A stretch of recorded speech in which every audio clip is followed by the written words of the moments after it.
unsa may gitanaw sa Ginoo sa atong kaugalingon, sa atong pag-alagad kaniya, sa atong pag-serve kaniya. Atong basahon sa 1 Samuel 16 versikulo 7.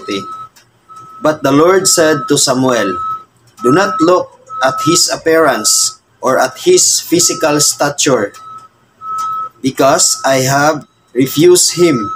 For the Lord does not see as man sees. For the man looks at the outward appearance, but the Lord looks at the heart."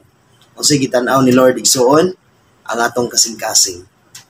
Sa atong pag-alagad sa Ginoo, ang gitanaw niya mao nga atong kasing-kasing. Sa dihang si Samuel gisugo sa Ginoo aron pagdihog sa usa sa mga anak ni Jesse, ipaadto sa Ginoo si Samuel didto sa iyang mga anak aron pilian kining iyang mga anak ug mao kini dihugan. Pag-abot ni Samuel didto sa mga anak ni Jesse, ang una nga gi-introduce ni Jesse katong iyang anak nga taas, gwapo, mao yung una ning gipakita nga naggalan kini og si Eliab. Si Samuel usab nagtuo siya nga mauna kana ang gipili sa Ginoo kay taas man.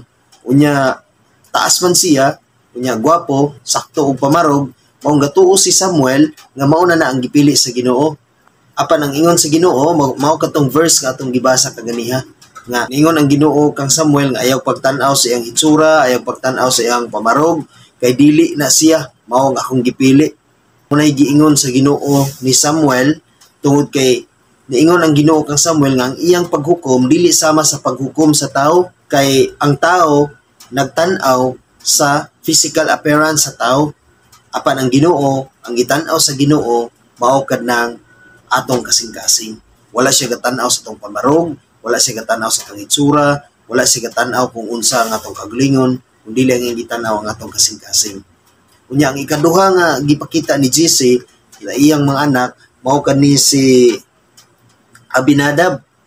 Si Abinadab, gwapo pud siyang tao nga taas. Unya iyang gipakita ni Samuel. Kay ang gusto ni Jesse kadtong iyahang mga anak nga mga gwapo, mga tag-as, maoy pilion sa Ginoo. Apan sumala sa kang gingon, ang Ginoo wala magtan-aw sa atong physical appearance, wala siya gatan-aw kung unsa ta, wala siya gatan-aw kung unsa ang nasa imong kaugalingon, kundi ang inyang gitanaw ang atong kasing-kasing.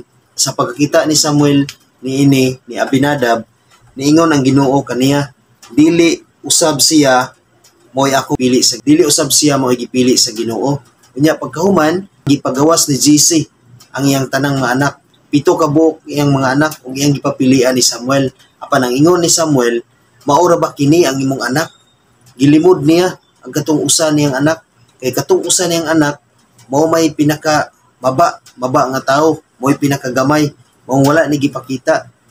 Dili siya ganahan nga makit-an tungod kay mao'y pinakagamay ug para niya sigurado na nga dili mao'y pilion sa Ginoo kay mao may pinakagamay sa tanan niyang igsuon. Apan ang ingon ni Samuel nga paanhiya siya diri. Kini ka manghuran nga anak ni Jesse, gipabantay lang kini niya og kanang karnero, wala na iyang gipatrabaho sige. Apan ingon ni Samuel nga ipakuha siya og paadtuon didto sa ilahang gitapukan. Unya pag-abot ni ining kamanghurang anak ni Jesse, ang iyang naong may pagkapula-pula, mistisuhon.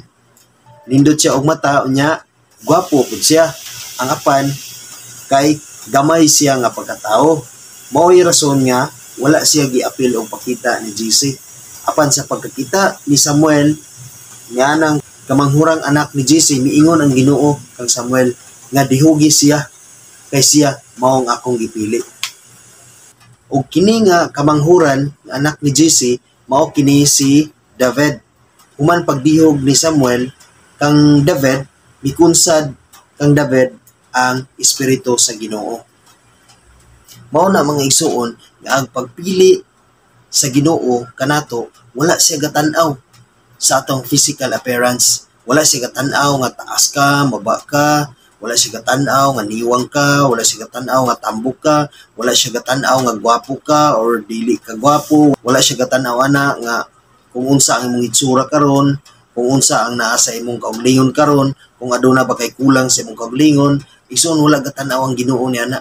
Ang iyang gitan-aw mao ka ng atong kasing-kasing nga matinud-anon, nga moalagad, matinud-anon nga modaig, matinud-anon nga mosimba kaniya. Wala siya gatan-aw sa naa sa gawas sa atong panglawas. Wala siya gatan-aw sa atong physical appearance, kundi ang iyang gitan-aw ang atong kasing-kasing. Tungod kay kung ang gitan-aw sa Ginoo, kung unsa ang naa nato, daghan kayo nga makaluluoy. Daghan kaayo nga dili maluwas. Daghan kayo nga masayang ang ilang kinabuhi nga sila na tao nining kalibutana. Kung magbase ang atong pagtuo sa atong height, kung magbase ang atong pagtuo sa atong hitsura, kung magbase ang atong pagtuo diha sa atong kaugalingon, sa atong physical appearance, kung magbase ang Ginoo sa atong mga accomplishment, kung magbase ang Ginoo sa atong mga naa nining kalibutana, igsuon, daghan kayo nga makaluluoy kung ingon ana ang Ginoo, kung ingon ana ang hukom sa Ginoo kanato. Mao na igsuon nga dili gayud kita motago sa atong pagtuo sa Ginoo. Sama sa gibuhat ni Jesus sa iyang mga anak nga iyang gitaguan si David. Kay gatuo siya nga si David dili mao ang pilion sa Ginoo, kay gamay ra siyang tawo, dili sama kagwapo sa iyang mga 7 ka anak, maong gilimod niya kini ug ang 7 lang iyang gipakita.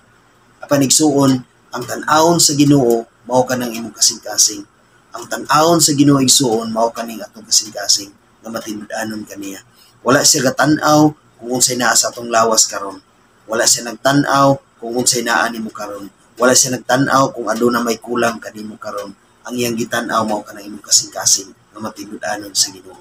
Mao igsuon, dili nato sayangan ang atong kinabuhi sa pagpasidungog sa Ginoo.